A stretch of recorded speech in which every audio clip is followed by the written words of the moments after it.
On the 26th of August 2018, the gaming bar Good Luck Have Fun in Jacksonville, Florida was holding a Madden NFL tournament. It was day 2 of the competition and the venue was packed with over 150 competitors and spectators filling the space. The whole thing was also being streamed live on Twitch to a global audience. Unbeknownst to everyone watching, the live stream was about to come to a sudden, tragic end. At around 1:30 p.m., an armed man entered the building out of nowhere and opened fire into the crowd. The live camera feed just happened to cut to full-screen gameplay just a second before the incident, but viewers could still hear the gunshots ringing through the crowded room. Inside the bar, everything descended into chaos within seconds. Some players dropped their controllers and tried to find cover under the small tables, while others tried to make their way to the exits. Unfortunately, it was a small venue with equipment and clutter everywhere, making it near impossible to get out quickly. Luckily, the firefighters union was training in the area when the attack happened, allowing them to reach the site in just 2 minutes after the first 911 call at 1:34 p.m. They provided critical first aid to the victims who managed to escape the building, but they couldn't go inside to look for more survivors. They were completely unarmed, and while the shooting had stopped by then, the suspect was likely still inside. Fortunately, the police arrived just a few minutes later. They began sweeping the building immediately to find and apprehend the attacker before he caused any more harm. By the time officers reached the tournament venue, however, he was no longer breathing. Inside, officers found the remains of 3 people, 2 of which belonged to the victims, 22-year-old Elijah Clayton and 27-year-old Taylor Robertson. The third person in the room was the attacker, who turned his weapon on himself after committing the crime. However, what surprised investigators even more was when they ran an ID check on him and discovered who he was. As it turned out, the attacker was 24-year-old David Katz, a professional Madden player who was competing in the same tournament just 5 minutes before the incident. This left investigators wondering how the situation got out of control so quickly. But the more they learned about David, the more it all made sense. He was born as the second son of a highly educated and stable family. His father, Richard, was a NASA engineer, while his mother, Elizabeth, worked as a toxicologist for the U.S. Food and Drug Administration. Unfortunately, David suffered from mental health issues ever since he was just 9 years old, which became a major point of contention between his parents. Elizabeth wanted to give him antipsychotic medication like Risperdal, while Richard was completely against the idea. This disagreement became one of the reasons behind their divorce in 2007, when David was just 14 years old. His custody was granted to Elizabeth, and that's where everything went wrong.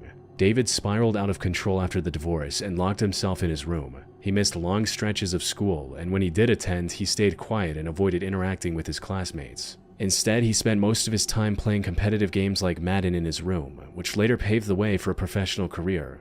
However, his mental health also kept getting worse during this time. He was prescribed antidepressants by a psychiatrist and was also sent to mental health facilities on 2 different occasions. And unfortunately, he didn't have the best time living with his mother either, with him even sending a handwritten letter to a judge to request a change of custody after his 16th birthday, stating, "Today is my birthday and I'm turning 16 years old. I live with my mom and have been wanting to live with my dad. My mom is pretty crazy. She's called the police on me about 20 times for pretty much nothing, like coming home a little late or something. She also gets drunk and starts yelling at me and poking me and doesn't leave me alone and always takes my stuff because she feels like it. She has twice sent me to mental hospitals and once to a wilderness therapy program for no significant reason. I also can never talk to her anymore because I hate her more than anything in the world." All of these problems left David with deep-seated mental health issues that persisted as he became an adult. He came across as extremely standoffish and rarely got along with other pros in the competitive Madden community. His relationship with Elijah was especially bad, with the 2 often clashing with each other at tournaments. Elijah also posted David's Madden strategy guide online for anyone to download for free, which only made David feel more resentful. This all came to a head on August 26, 2018, when, after losing to Elijah, David stormed out of the building and returned a few minutes later with his firearm. David had brought his guns with him on the trip, so it's unclear if the attack was premeditated or a spontaneous reaction to the loss. One thing that was clear, however, was that Elijah was his primary target. Viewers of the live stream even saw a laser hitting Elijah's chest moments before David opened fire. Besides Elijah and Taylor, David injured 10 other people during the attack. Fortunately, none of these other victims' injuries were fatal, and they all managed to survive without any lasting physical harm. The Katmai National Park in Alaska is home to dozens of strategically placed cameras to observe the local brown bear population.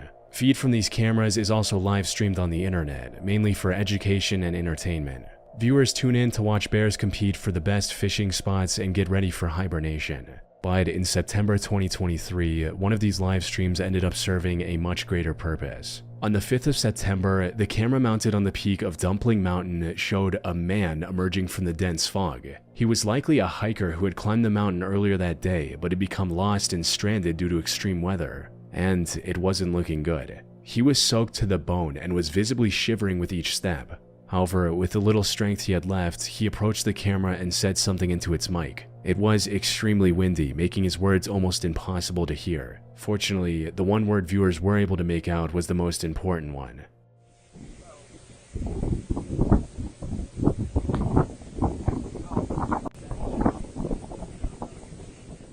Viewers contacted Explore.com, the company that operates these wilderness cameras, prompting an immediate search and rescue mission for the hiker. But here's the thing, this whole incident was nothing short of a miracle. It was already incredibly lucky that the hiker spotted the camera in the dense fog.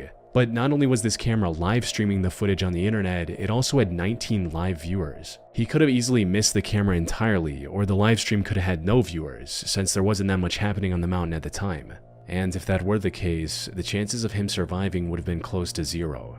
First was the threat of hypothermia. Even in September, temperatures on Dumpling Mountain can drop to near freezing, especially when accompanied by wind and driving rain.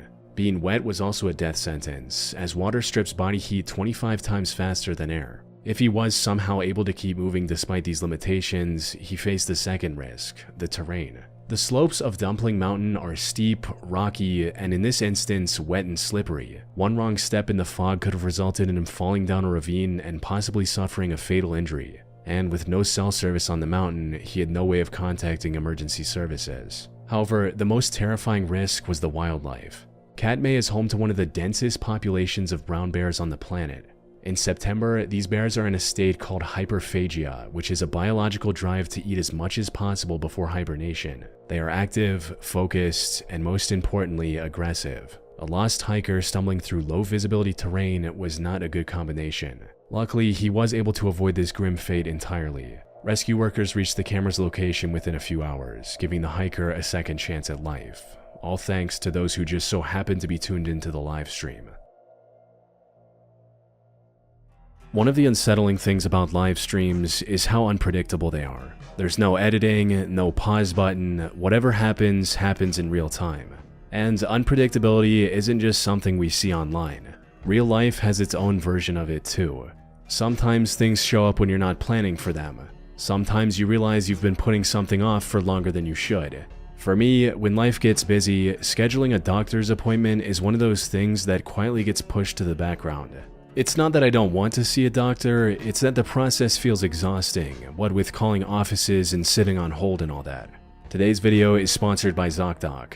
ZocDoc is a free website that helps you find and book high-quality, in-network doctors, all based on your own preferences. You can search through the 200+ specialties offered on ZocDoc and see which doctors take your insurance, and read reviews from real patients before deciding who feels like the right fit for you. They have over 150,000 providers across all 50 states, covering everything from primary care and dentistry to dermatology and eye care. You can book in-person or video visits, see real-time availability, and schedule instantly with no phone calls required. Appointments made through ZocDoc typically happen fast, often within just 24 to 72 hours, and sometimes even the same day. Go to ZocDoc.com/chillingscares, also linked in the description, to find and instantly book a top-rated doctor today. On the morning of May 18, 2023, at around 9 a.m., 30-year-old DeMonte Sherrill went live on Facebook. However, the purpose of this live stream wasn't to entertain his viewers or make money. Instead, this was his way of saying goodbye to his family while trapped in a hopeless situation.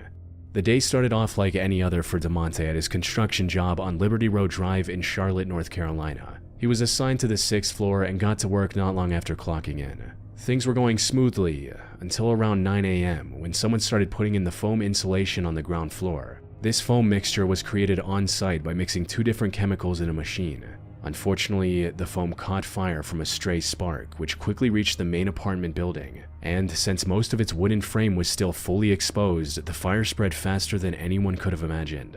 The entire building was covered in thick black smoke, with parts of the flame reaching 2,000 degrees Fahrenheit. Around 100 workers on the lower levels were able to escape the building before it became this intense. Over 90 firefighters were also dispatched to the scene, allowing them to save 15 more people from the fire. Unfortunately, DeMonte and his coworker Ruben Holmes were not among the lucky ones rescued. The only way down to the lower floors was covered in thick, pitch-black smoke, making it impossible to see or breathe. All they could do was wait for help to arrive, something that was looking more and more unlikely with each passing minute. So, with no other option, DeMonte took out his phone and started live streaming to his family and friends on Facebook. Yo, I'm at South Park right now, at work, and the building on fire, and I can't get out.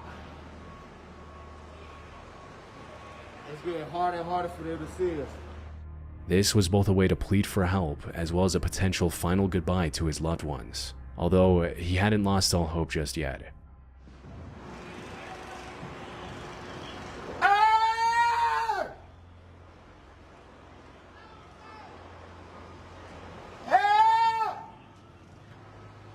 Somebody send help. We're at South Park.